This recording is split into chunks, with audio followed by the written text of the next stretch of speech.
Huge news in Laker Nation.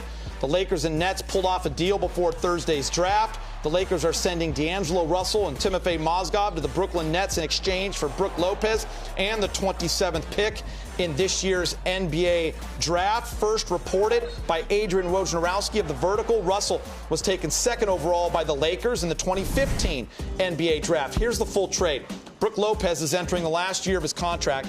Want to make over $22 million. Timofey Mozgov signed a 4-year deal last summer, so the Lakers get rid of his last 3 seasons and will save a lot of cap space next offseason. The Lakers now have 3 first-round picks, 2, 27, and 28. Brez, what can you tell us about this trade? Well, you just said it. Cap space. That's a big drive, big vehicle for this trade. 3 years and $48 million left on Mozgov's deal, okay?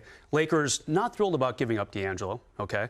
But the fact that they can create some cap space, maybe carve out room for not 1, but 2 big free agents next summer is a huge part of this trade. And by the way, you get definitely like a top 10 center. He's just outside the top 5, I would say, Brook Lopez. To me, he's like the poster boy for a big man who suddenly shows up to training camp, which he did last fall, and he's got a 3-point shot. This guy took 5 threes a game, shot 34%. How long have the Lakers been looking for a stretch forward or a stretch, center? I mean, he's the guy. This is a great trade as far as getting a quality player and also relieving some cap space. Yeah, a lot of people see this as a 1-year deal. Yeah. He's going to be playing hard, trying to get a new contract, going to be a great mentor for a guy like Zubac. So no more Timofey Mozgov. But here's the other thing, Brez. And a lot of Laker fans are going to wonder, and they're going to say, wait, we just traded the number 2 overall pick from 2 years ago for Brook Lopez. What gives? Here's the thing about D'Angelo. I mean, a year ago I said, this guy's going to have a great breakout season. I don't know if it was going to be 20 points a game or 22 points a game or 18 or 19, whatever it was. And he started off really well, and he just never quite stayed at that level, Geet. I always go back to the Cleveland game kind of late in the season when he scored 40 points against a very good team, but Kyrie Irving scored almost 50 against him. He just was never consistent enough for the Lakers to be thrilled with him. Brez, you also, because people will say, well, they're giving up on him when he's too young, but maybe this is just the first domino to fall. Obviously, we all think there's other stuff that's going to be in play. What implications does this have for maybe Paul George? I think he'd say, well, they just got a lot more veteran. They just got a lot more skill with this trade. They also pick up a draft pick. Maybe the 27th and 28th pick can be packaged to move up in the trade. Or maybe even to get Paul George along with another player or 2 on the Laker roster. The Lakers have so much more flexibility because of this trade. And by the way, the knock on Brook Lopez is he's kind of injury prone. Yeah. And a couple years ago, he played only 5 games in the season. Another year, he played only 17 games. But in his last 3 years, he's played 75, 73, and 72 games. He's been pretty healthy, for sure. Yeah, the big thing, obviously, the money that the Lakers will have next summer. Right? This was just the beginning with a huge trade 2 days before the NBA draft. Make sure you join us for full coverage of the NBA draft Thursday at 6 p.m. Big Game James will be here. We'll speak with whoever the Lakers draft at number 2. And from the Lakers front office, it's going to be another exciting night. Breaking news. Chris Paul has been traded to the Houston Rockets for Patrick Beverley, Sam Decker, Lou Williams, and a top 3 protected 2018 first round pick. Wow, they gave up a lot for CP3. And he was claiming that he was going to sign there in the offseason. So why make that trade? If he's going to come in the offseason, why trade all these pieces to get him? That's how the trade happened. He told the Clippers that he was going to sign there in the offseason. Remember, he opted out. Well, he said he was going to opt out, but he can't opt out yet until July 1st, so it makes sense that they would trade him. But it's weird from the Rockets standpoint. If you know he's going to sign there, why do the trade?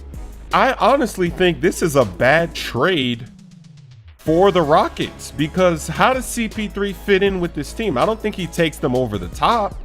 He's a great player, don't get me wrong, but they've already got Patrick Beverley, a defender, a guy that can knock down a 3. CP3, he's a better scorer, better passer, and he's a pretty good defender too.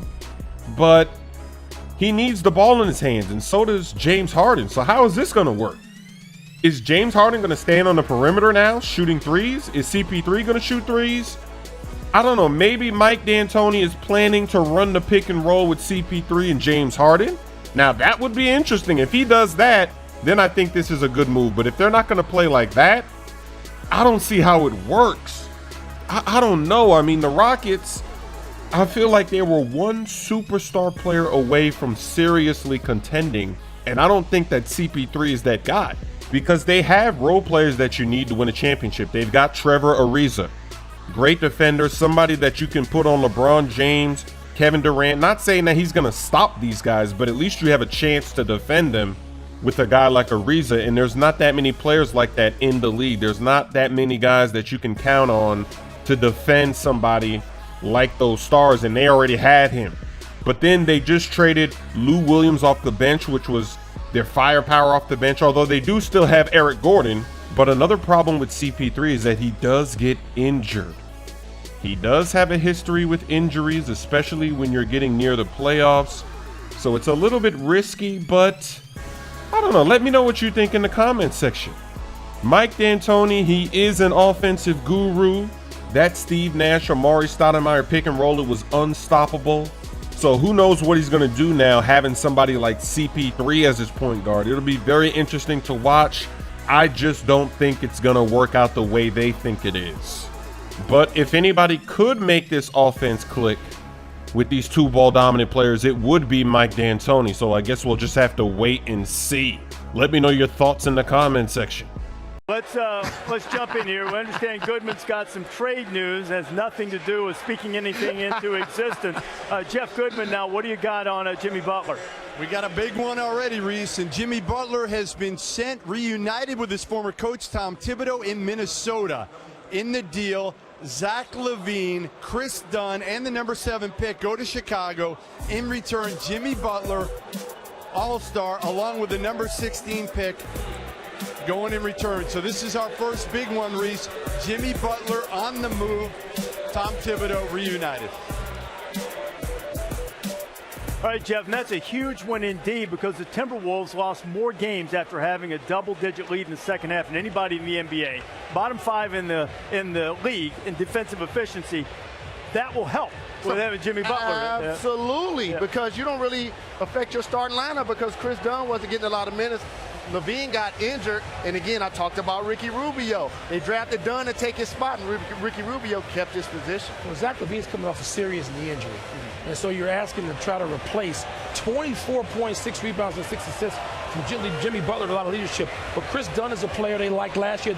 Last year we started talking about how the Bulls wanted to trade up to get Chris Dunn. They get him a year later, number 7 pick. This is pretty good. I'm a Jimmy Butler fan. It's a pretty good haul for Jimmy Butler. Well, Chicago's going to need shooting. They're 28th in the league in three-point shooting. They need a shooter or something. Yeah, and that's the thing. And remember, Minnesota's probably going to make that pick at 7 because it's a proposed trade until the league signs off on it. So that big deal involving Jimmy Butler going to Minnesota. How does that lineup look to you? Yeah, how about Tatum with the start? That is just what you want. With the Celtics, they are so deep and have been balanced. So you know Isaiah Thomas is the point guard. Let's go to Bradley as a dynamic 2 guard. Slide over to Crowder, their tough guy who's played forward for him. Horford, the man in the middle, they gave him a bunch of money. And then here's that big cap space they have. Who fits best in there? Danny Ainge's only option that he's been after really all along has been Gordon Hayward, because it fits. His max money would just about match up with the amount of space they have. Why would he be the great fit? Well, now let's think about how deep they are on their bench and what they can bring in to complement. Look, Tatum just showed he can do something here, so I'll bring him over and put him in the small forward position. Play those guys together, switch. Now you're starting to look like the Warriors, where these guys can all switch positions and play different roles. Jaylen Brown, the number 3 pick from last year, is improving. Marcus Smart, another point guard option. Terry Rozier, another point guard option. You see how they have the ability to mix and match here with like players. And then Hayward is just major production. He scored 22 a game. He shot over 47% and over 40 from 3, rebounds the ball. Overall player efficiency rating very high. He just does it all. And then what I liked about him was the way he performed under pressure in the playoffs for Utah. He got pressure proof. He got pressure packed. They went to him. He produced. So that means you can take the pressure off of this guy, Isaiah Thomas. He doesn't have to do it all. He's got another option right behind him who can come out and lead with him. Those two can be dynamic finishers. And then look at Tatum peeking out there. He may be coming. Look, it's one summer league game, but what you just saw in those highlights is he's like a mini version of him. They're both very similar. Paul George, what's the latest there? Yeah, Ramona Shelburne is all over this story. Paul George has been traded to the Oklahoma City Thunder.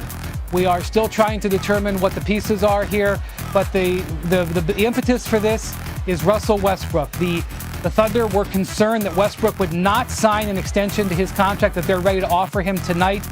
Now they have Paul George to be able to offer to. It seems like they're going to be willing to roll the dice here and accept the chance of Paul George leaving after a year. But if that gets them, Russell Westbrook to re-sign into the fold, it may be worth it, and they become a more serious contender in the Western Conference. Really stunning. We did not hear Oklahoma City as an option for George throughout this process, but there was momentum towards another deal with Paul George this afternoon with Indiana.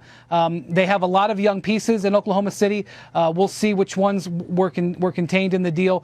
That's going to be key to evaluate it. Yeah, Ramona just tweeted that she's hearing it's Oladipo and Sabonis, but here it is, a one-year rental with Paul George, considered, I don't know, top 12, depending on who you ask, player. But what do you think? You mentioned Russell Westbrook, but what's the line of thinking? You know the Oklahoma City front office. What's the line of thinking that they can get him in and both into their system and make it work long term? Well, Oladipo does have a connection, obviously, to Indiana with playing at Indiana University, and that has some relevance in a place where they need to sell tickets. And I'm not so sure that the Thunder were thrilled with the contract extension that they gave Oladipo at the start of last season, which was around $80 million over the next 4 years. And it didn't look maybe as good after Oladipo's first season there. So they get off of that contract, and now if the worst happens and Westbrook doesn't extend and George walks, at least they have a clean salary cap sheet. This is an incredible use of assets by Sam Presti. We'll see if there's any draft picks in the deal. What's interesting here is that it's clear that Indiana didn't have a great offer. They get Oladipo on a long-term deal, like I said, that's sort of squishy in terms of its value right now, and Sabonis, who had a decent rookie year but certainly not a standout, didn't make the all-rookie teams. That's not a very impressive haul for Paul George, and I think that's indicative of the fact that the Pacers didn't have a lot of great offers.